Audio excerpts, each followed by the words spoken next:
All right, now we're excited to welcome Florida Gators Athletic Director Scott Stricklin to the show. Scott, super excited to have you this afternoon, and thanks so much for spending some time with us.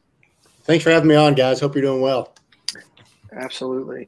Absolutely. So, Scott, we like to get everybody's origin story when they come on to Stadium and Gale, whether it's as a player, whether it's as a coach. You came to the University of Florida back in 2016, obviously had an illustrious career, spanning, being athletic director at Mississippi State. Ultimately, when you decided to make the move over to Florida and to take over for Jeremy Foley, what was your thought process? Obviously, I'm sure you've gotten offered, a number of opportunities in the past, but what was it about Florida that made you excited to ultimately make the jump? So I became AD at Mississippi State in 2010, and in 2013 was the first time another school called to see if I had any interest. And an ACC school or a search firm representing an ACC school called, and I asked if I'd have an interest. And it's kind of flattering when somebody reaches out, as you guys probably know. We're just in business; it's always kind of nice. If there's some interest somewhere. So I took a night and slept on it, and called the guy back the next day and said, I really appreciate it. It's a school that has a nice reputation athletically, and bigger budget, more resources than what we had at Mississippi State. I said, but I'm an SEC guy. I want to be in the SEC, and I'd rather stay here and be at Mississippi State than be in the SEC than go and try to do something in another conference. And so that conversation kind of led me to start thinking, okay, where would you go for if that's your parameters? And Florida was at the top of that list. Kentucky was a place because I had worked there for 5 years that I thought maybe in the right circumstance, just familiarity. But really, Florida was one place I thought if there was ever an opportunity there, that's the one place I would be interested in going. I didn't want to go anywhere in the West and have to compete with Mississippi State all the time in every sport. So it'd have to be somewhere in the East. And Florida just was always, I tell people, it's that shining city on the hill, right? The Gators represented, all that was good in college athletics. You could do things the right way. You could have high level success, live in a great state, be a part of a great university. So that was my thought process then, never dreaming that opportunity would come, because I knew when that job came open, there'd be a lot of interest from a lot of people, and there'd be a lot of options for the University of Florida. So 2016, when it came open, there was a lot of people involved in that process. And I don't think it's any shock or surprise. I don't think I was the first person approached, but I was when I was approached, I was excited to talk about the opportunity and feel really blessed and fortunate that it worked out. It's kind of cliche to say that this is the only place I would have left for, but I can't imagine very many other places I would have considered leaving for. And some people don't want to be the next guy, right? When Urban might leave, you don't want to be the guy to replace that guy. Right. Jeremy Foley's leaving, who's one of the greatest athletic directors in our mind. You got to replace him. You weren't nervous about that at all? Jeremy, I think is the best of all time. He's, you're exactly right. He is a legend and someone that I looked up to and admired quite a bit. If Jeremy had not encouraged me in this, I don't know, Corey, if I would have may have had the confidence to do it.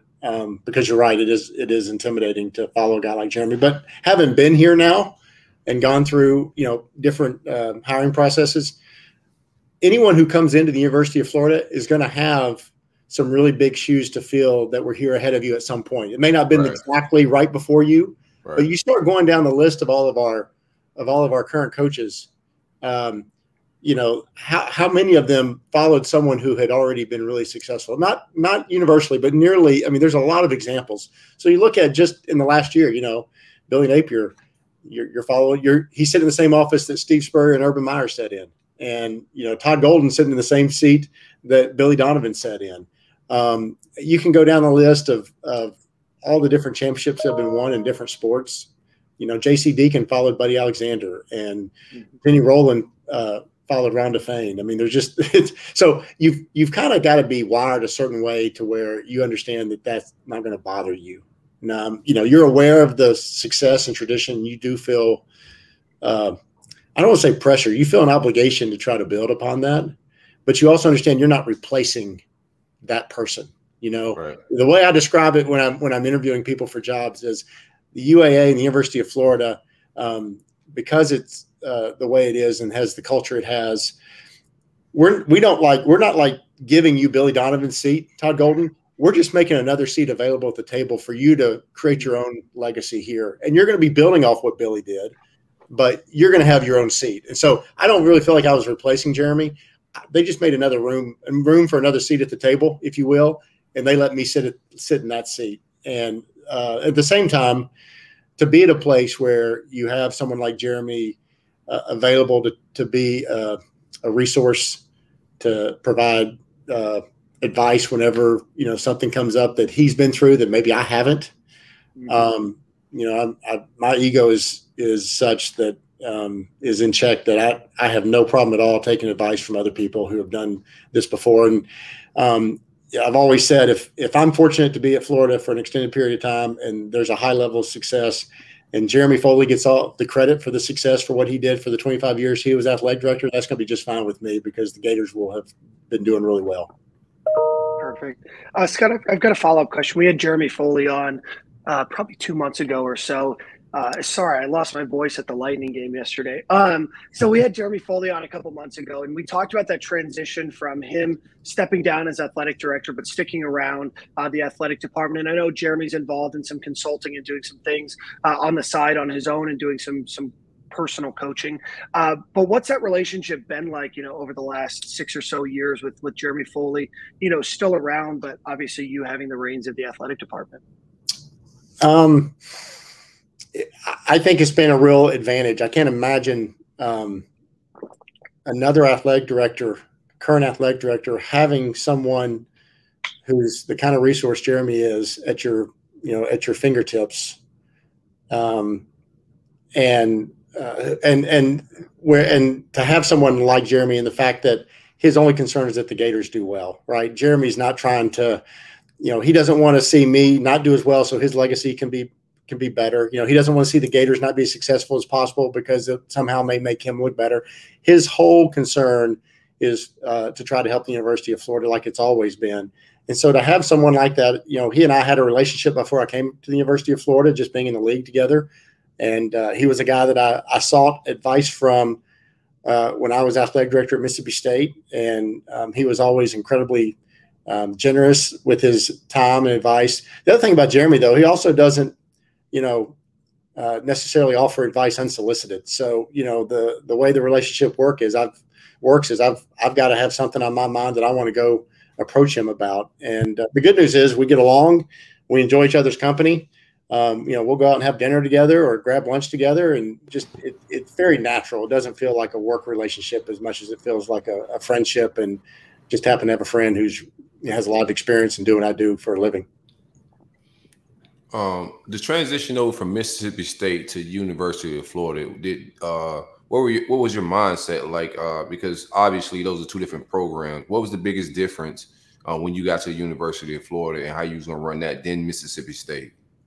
Well, besides the resources, Corey, I would say the size and quality of our staff is different than most athletic departments have, even in the SEC. And I'm not just talking about coaches. I'm talking about the administrative staff, whether that's academics, compliance, the business office, you know, operations. You can go down the list, media relations. We have so many experienced, talented people, and so many of them have been doing what they do for a long time, so they have an unbelievable experience. Most places, Corey, most schools, even in the SEC, Mississippi State was certainly one of these, you had the ability to find talented people, but often it was hard to retain those talented people. And so you have a churn in key positions, because if you got someone who's really good, chances are somebody else is going to recognize that and come try to hire them in a few years. Right. Florida is a unique situation where you have a chance to attract the really talented people and retain them. And so that was that's a real luxury, and something that was a real difference from other places I had been. So that was one, big change. A lot of the job is very similar. The expectations are different, and there's I knew that coming in, right? That's why you come to the University of Florida, is because you want those expectations and you want to be at a place that's winning, national championships and finishing the top 5 in the Directors Cup and all that kind of stuff. But there were some culturally, it's a little different. A place like Mississippi State, it's a small state, but there's no pro sports. The 2 SEC schools are kind of the primary sports franchises in that state. And so even though it's a smaller population, there's a lot of attention, relatively speaking, placed on those 2 schools.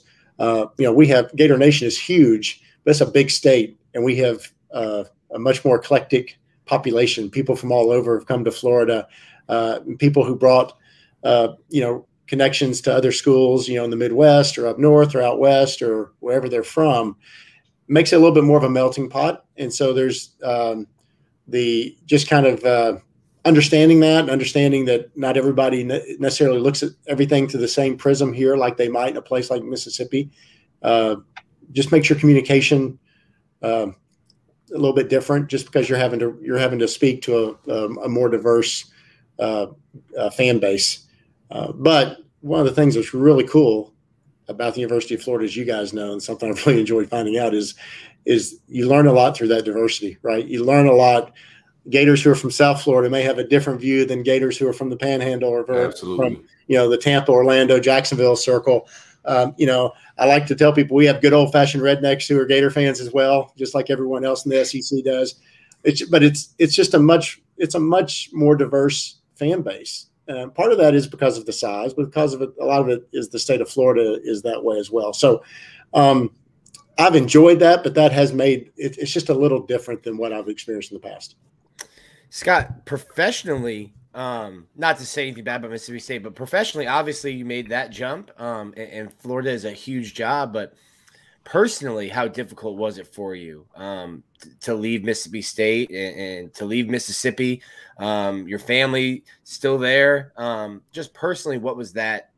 I guess, was there an internal struggle at all? That was a challenge. A lot of prayer went into that, Nick, honestly, because that is, everyone in my family who's gone to college went there, and everyone in my wife's family has gone there. My father-in-law has a banner hanging in the Coliseum there and a street named after him on that campus. Can you go back to Thanksgiving? Yeah, they let me come back for it. Oh, okay. It's interesting. I will tell you, you talk about being self-conscious. The first couple times I went back there, just being in the town, I was incredibly self-conscious. That is diminished in my mind. Other people may, feel differently, but time has a way of making you not talk about that stuff. I imagine you wearing one of those like joke glasses with like the nose and the mustache, like going first time back in the Starkville. Yeah. I was wearing very neutral colors and no orange and blue. It was very low key, a lot of black. I've got a daughter who's in school there, who went back to school there, and I have another one who's going to be heading there. It's a great university and much smaller campus, and for some students that's a fit, and I think with my daughters that was the case. But the family thing was really hard in the moment. It has those struggles have diminished the longer I've been here. And I'm still really close to a lot of people there, but it's hard to tell somebody that you care about that you're leaving, right? So I care about that school because it's where I went to school and because of the family connections, and I care about the people there. And so some people didn't really understand why you would leave. They think their school is the best, and I was making a professional decision. It wasn't a personal decision, but most people see their university as a personal part of their life. And so that makes it hard. Scott, I want to ask a question. I know when you came to Florida, and folks were doing research on your background, at Mississippi State, you did a lot of fundraising. You helped improve a lot of facilities. And obviously during your, 6 years here at Florida, you've done a lot of the same. You're known as a tenacious fundraiser, pardon me. Talk to us a little bit about how you guys decide, priority list? Because I know that you're getting pulled in a lot of different directions. A lot of sports want a lot of things. You've built a new baseball facility. You're building a football only facility right now. You've made a lot of improvements at Ben Hill Griffin. But how do you guys determine priority to make sure that everybody feels like their needs are being met? Yeah, that's a great question, Dan. That's probably more art than science. A lot of it has to do with areas of greatest need end up getting a lot of the attention. The ballpark, the baseball facility, the new Condren ballpark here is a great illustration of how you want a comprehensive plan where everything connects. And so, when I first got here, the plan was to renovate McKeithen and to build the football complex where the throws area is on the north side of the track and field complex adjacent to 2nd Avenue there. And, the longer we looked at that, the less sense that made, because that footprint for the football building really wasn't going to be adequate. Wasn't really sure we were going to be able to make the kind of impact at McKeithen you wanted to make with the renovation. And so when the thought was, what if we could build the new football complex where McKeithen Stadium is, and then you could go do something with a new ballpark that really solved a lot of issues that you had with the old baseball stadium. That sounds really great, and that's what we end up doing. That sounds really easy, but then you got to figure out how you're going to pay for that, because we just doubled the price of both of the total projects combined by doing that. But a lot of times you're trying to do things sequentially because that's the way it makes sense to come online. The most important thing when you do facilities is do something that's going to have lasting value. And so we could have done the football facility adjacent to the track there on the north end of the track and probably had it open 2 or 3 years ago.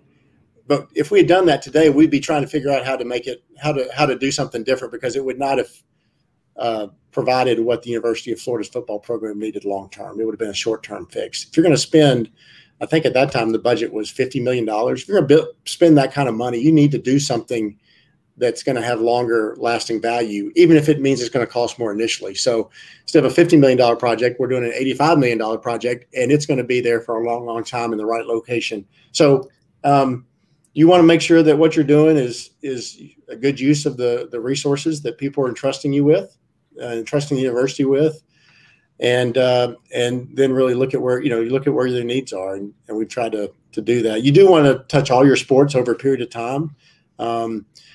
There's 2 or 3 locker rooms, probably maybe a couple more than that we still need to touch here in the next couple of years, and those aren't major projects. Sometimes, obviously, with the Hebner Football Training Center, the locker room is part of that, and that is a huge project. We just built a brand new soccer expansion of lacrosse that includes a new locker room for soccer. That's an $8 million project. That was fairly significant.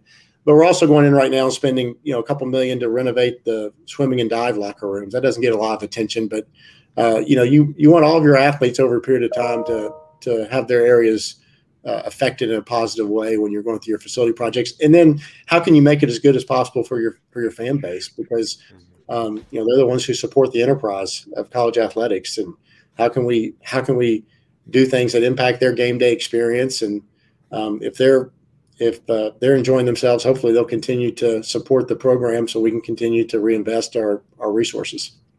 Is it frustrating for you at all? Because there's a large segment of fans that just want football, and hey, we just need to take care of football.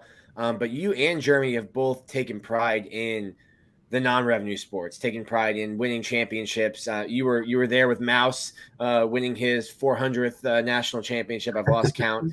But is it ever frustrating? Because there are, and as the athletic director, you get to know student athletes. So it's not just, oh, that's the swimming team. It's, oh, I know the girl that's diving. I know those people. Right. Is it ever frustrating when you're doing stuff like that, like the lacrosse and the soccer locker room that's going to impact those students' lives, and people just want to be, hey, well, when's Ben Hill Griffin getting done? Yeah. I don't get frustrated by that. I understand those are the sports that fans engage with, right? Football drives a lot of what we do from a fan engagement standpoint. Men's basketball is probably next. Baseball, softball might be right behind that. And then the other sports have pockets of support, but it's not obviously near what football gets. So I totally understand why fans may feel that way. And if we were a professional sport franchise, that's what we'd be doing. But we're not. We're on a university campus. We're here to support our student athletes. The University of Florida feels it's important that we're successful in everything we touch, or we at least try to be successful. And we have a plan to try to be successful in everything we do. Candidly, that's why, going back to that earlier conversation about why the University of Florida, that's why you'd want to come to the University of Florida, is because you want to be good in everything.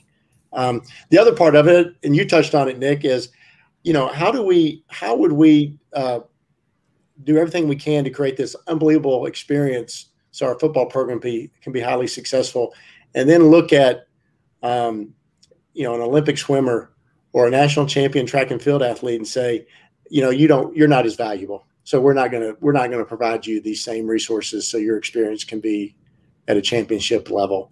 That's just fundamentally, I don't believe in that. I don't think that's right. But I understand. I'm not frustrated by fans who feel that way, that all they care about is the football team winning football games. I want the football team to win football games just as much. Here's the great thing. At the University of Florida, I don't think we're sacrificing a football team's success because we're supporting a swim dive program or a baseball program or a gymnastics program or whatever it is. I think we have the resources here where we can be successful in all of those sports. And history would prove that that's the case.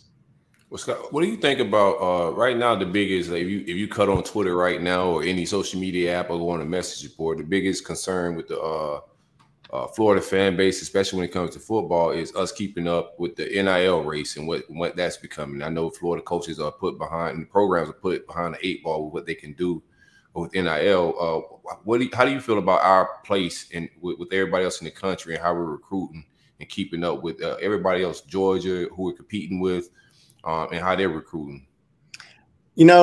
Corey, I think until we go through a couple cycles with this, we're not going to really know where everybody is. I would advise everyone to be a little mistrustful of anything you read on the internet related to name, image, and likeness and what somebody else may be doing. Unless it's on my Twitter account. That's just unless Nick puts it out. Then more skepticism than ever. Yeah. The only thing on Nick's Twitter account you should really trust is exit velocity. Everything else, even there, is a little suspicious, I think. Corey, back to your question. I think whatever model gets created around name, image, and likeness, the University of Florida is really well positioned to take advantage of it because we have, over 400,000 living alumni. We're in a state of 21 million people. We have one of the strongest brands in all of college athletics. We have the strongest sports brand in the state of Florida. We're going to be successful in this space. We're not going to use NIL as a direct recruiting inducement. By direct, I mean, if you come here, we'll pay you X through NIL because it's illegal, right? That's why we're not going to do it. But are we going to have a really robust name, image, and likeness program that students who come here understand that they're going to be able to take advantage of and participate in? And are we going to be able to use that as an advantage? I think the answer is yes. But so much of this is uncharted territory, and we're still candidly figuring it out. And I say we, I'm not talking about the University of Florida. I mean, everyone in college athletics is still navigating this and trying to figure out how it all fits together. And I'll read something about a high profile school that's doing, people say they're doing X, and I know the people at those schools, and I talk to them, and their hair's on fire because they don't think they have it figured out. Mm-hmm. So there's a lot to be said for having a plan of how you want to run your program, for being smart about how you go into new areas like name, image, and likeness, and then being willing to adapt as you get into it. We've adapted since July 1 of last year, right? We've now 12 months. We started off saying, we can't do anything with this. And if athletes have sponsorship opportunities, that's up to them. Heck, we have a collective that's a official university sponsor right now in the Gator Collective. We were, I think, one of the first schools that did that. So we've gotten a lot more comfortable with those conversations. The state law of Florida says we cannot cause compensation, and NCAA rule says we can't use it as direct recruiting inducements. But everything else is wide open. And I encourage fans who have an interest in that space to find a way to get involved in it. They've got to do it the right way. I would, it's safest if they engage our current athletes. We have a lot of our current athletes who have done really well with name, image, and likeness, which I think is a sign that Florida is going to be a big player in that space. What happens with the boosters? So let's say Dan is a 70-year-old big Gator booster, and he's given millions of dollars to UF boosters or to UF. And his whole life, he loves the Gators, but he's always been told you can't pay the athletes. And now you're telling him, or you've got a football coach, Billy Napier has been very active with NIL. How do you tell Dan, hey, we can pay the players now, and we need you to move that money elsewhere? The check needs to go somewhere else. What is it, education to boosters because it's so new? And how do you handle I guess there's probably several hands reaching out to boosters now, with a new one with NIL. Right. Well, obviously we've had a lot of people ask questions. We've had a lot of communication with supporters, people who've been really generous to the university over the years, to try to make sure they understand what the new landscape is and what it all means. And if they want to participate, maybe give them some direction on what that could look like within the rules. A lot of the people who give, they give because their giving is tied to a ticket-related purchase. And so a lot of them are going to be motivated to continue to do that ticket-related gift because they want to continue to get the seats that they've always had. So there are people who are in those positions who have, my guess is, are participating in NIL opportunities, and they're doing it outside of that. The key for any of this, I think, and I think this is the gist of what you're asking, is for the University of Florida to be successful, any NIL money that's coming in needs to be new money. This doesn't need to be dollars redirected within our current ecosystem, whether through sponsorships or donations. It needs to be new dollars. That's where the fact that we have 400,000 living alumni, they have a degree that's highly valuable. Many of them have done really well in life. We have a very deep pool of individuals who can provide new dollars into the ecosystem, if you will, to help the Gators continue to be successful, while also providing some opportunities for our student athletes in the NIL space where they couldn't before. And I can tell you, we've had people who have names on buildings who have, my understanding is they participate in NIL opportunities, and they've done it over and above what they've been doing in the past. Scott, I want to ask you another question. It's kind of lingering that, somewhat related to NIL, but, it's just kind of been boiling over for the last, probably 3 or 4 years now, has been kind of the NCAA's role. The NCAA obviously didn't do much in regard to NIL, and they kind of let state legislatures pass, legislation that would allow different states to operate in different ways. Enforcement has been something that there's been a lot of question marks about over the last year. Where do you continue to see the NCAA's role as you start to introduce name, image, and likeness, as the SEC continues to grow, as we start to merge into what seem to be more bigger super conferences, but ultimately the NCAA's role over the next 10 years? Dan, that's a great question. I'm not really sure how to answer that. The role the NCAA has done really well through the years is run championships. They've been the legislative bureaucratic arm. I'm not sure how well that has been managed because of the scope and size of it. We have 1,000 schools. 1,000 schools that make up the NCAA. About 350 in Division I alone, about 130 that play Division I FBS football. There's a reason why pro sport leagues don't have 130 teams in them, because that's a lot. You have a lot of different schools at a lot of different stations in life that you're trying to come up with rules that fit everybody, and that just doesn't really work well. So I'm not sure how good they've done on the legislative piece. And then the other thing is enforcement. I'm not sure how well they've done in enforcement either. So I guess there's going to still continue to be a role for them in championships.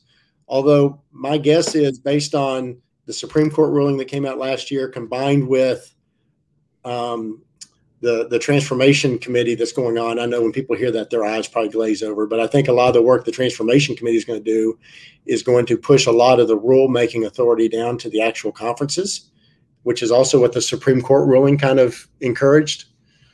So I think the SEC is going to be where the University of Florida continues to anchor ourselves not only from a competition and revenue generation standpoint, but from a governance standpoint. And I think that's only going to continue to grow and get stronger. That's where that relationship's going to be. I assume we'll continue to have national competitions from a postseason standpoint. But if you look at, basically this is creating a free market approach among conferences. Mm-hmm. And one conference may pass a rule that says, we'll use the sport of baseball because Nick's obviously a big baseball guy. Right now, the NCAA says Division I schools can have 11.7 scholarships for the sport of baseball. Well, one of the transformation committee proposals is maybe each conference can decide what their scholarship limitations are. So maybe the SEC decides in the sport of baseball, that's going to be 25 full scholarships that we can give out in the sport of baseball. Or maybe another conference decides, well, we're only going to give 20. Or maybe they say we're going to give 40. There may be less uniformity going forward, but every conference can make its own decision. But I think because of that, you're going to see more of a free market approach among the conferences. And obviously the SEC and probably the Big Ten are the best position if we're going it alone to make decisions that might separate us a little bit from the rest of the crowd. Interesting. Scott, one final question to you, kind of somewhat tangentially related. The college football playoff has been something that, there's still a lot of, questions about what the future of that looks like, whether to expand it, whether to keep it the same. What are your thoughts on, expanding the college football playoff or just the playoff as a whole? I believe we need more meaningful postseason opportunities. And when I say that, that's really code for we need more playoff opportunities, right? We need more teams late in the year to feel like they have a legitimate chance of making the playoffs. And one loss or two losses is not going to eliminate you from that consideration. Really what that does, not only does it make more teams feel like they have a chance late, it really incentivizes teams to have a better regular season. So right now, and this is not just football, we do this in all sports because we have postseason opportunities dictated by what a committee decides. So think about this. Imagine at the NFL on the Monday after the NFL regular season ended, if teams had to wait for some committee out of New York to come and decide who's playing in the NFL playoffs and when they're playing and who's at home. They don't do that because they have standings and they play each other exclusively. So they have tiebreakers. They don't need people's opinion dictating who's in the playoff. They have an objective way to measure who's going to make the playoffs. We don't do that in college athletics. We let some people in a room come up with opinions to determine who goes to playoff. And what that does is it encourages teams oftentimes to play weaker regular season schedules to try to impress a committee, which makes the regular season less enjoyable for fans and players alike. So what I think we need to do is figure out how can we create a postseason model that rewards people for playing the kind of regular season that players and fans both want to be a part of and follow. So I threw out this idea of what if we had an SEC only playoff and we had an 18 playoff and we'll let our champion go play someone else, right? And like we'll be the old AFL or the old NFL and we'll go play someone else's champion. And history has shown the last 20-something years you can't really have a national championship unless an SEC team is in it. You can have a national championship if it's only SEC teams because that's happened a few times, right? So right. Now I know people go, well, that's not what college athletics is about, and that's not, but boy, we would have no reason not to play a 10, 11 game conference schedule in that scenario because your whole postseason is determined by how you do against SEC teams, and no one's opinions matter. It's just win-loss record.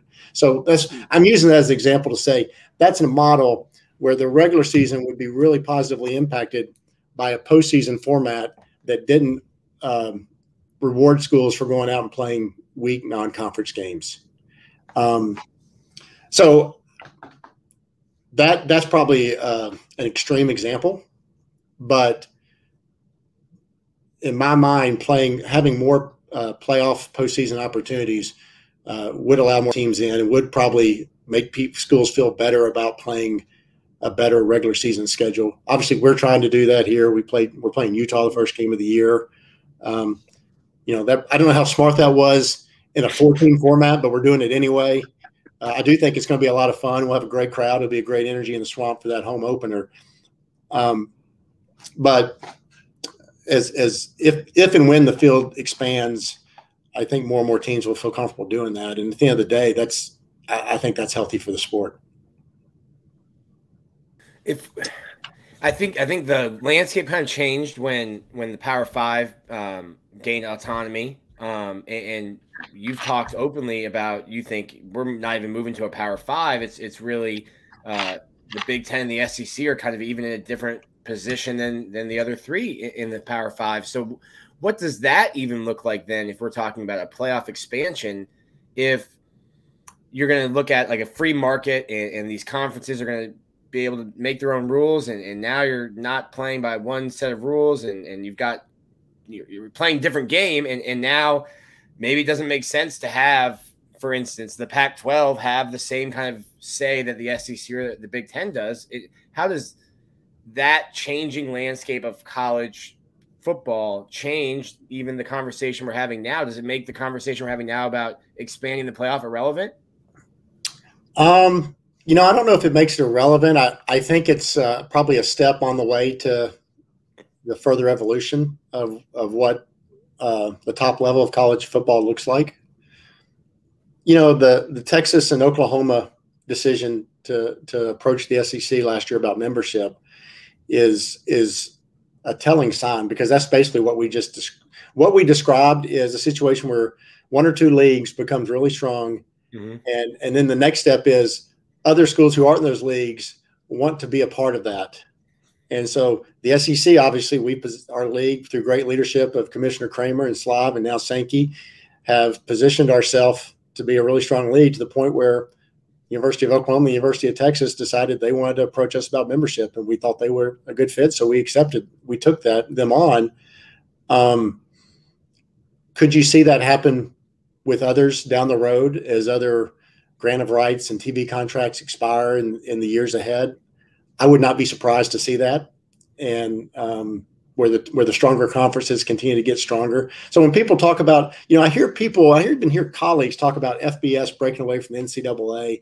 I don't really understand what that does. I don't see how that solves the issue. I do think having when conferences have more autonomy individually, not collectively, individually, to make their own decisions, you're going to see further stratification, as we talked about. And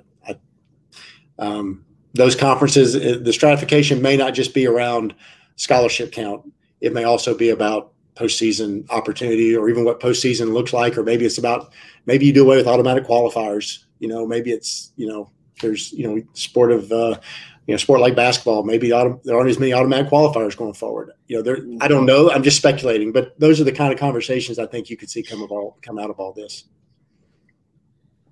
Scott, I want to ask you a question. I think I know the answer is going to be it hasn't been decided yet, but have they decided how to integrate Oklahoma and Texas into conferences, and how that's going to ultimately play out? There's been a lot of conversation. Obviously, every sport gets affected on some way, because you're adding, it's not just football, even though that's where everybody focuses on, but they're obviously coming in basketball and soccer and gymnastics and everything else. So there's been a lot of conversations. Some of those sports, it seems a little more, I don't want to say simple, but more obvious what the solution should be. Football is the one that everybody is focused on. And there's obviously a debate. I don't think it's any secret between eight game conference schedules, nine-game conference schedules. We aren't at a decision point. I do think the two things we need to that would really help with a timeline and on a final decision related to the future SEC schedule is actually when they're coming. Right now we know 25.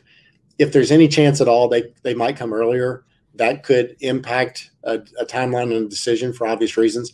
And the other thing is what we talked about earlier. What's the postseason format is going to be? So we know the next 4 years, starting in 22, we know we're going to have a 14 playoff, just like we've had the last 8 years.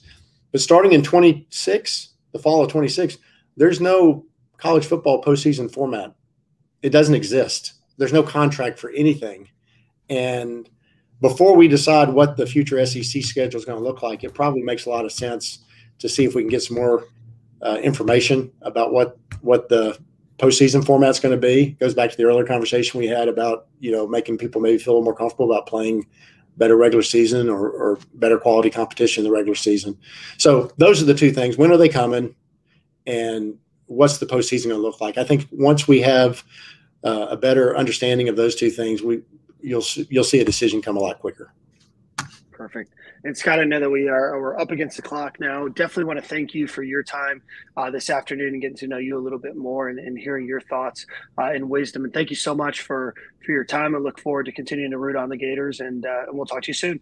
Thank you, guys. Appreciate you having me on. Go Gators. Thanks a lot, Scott.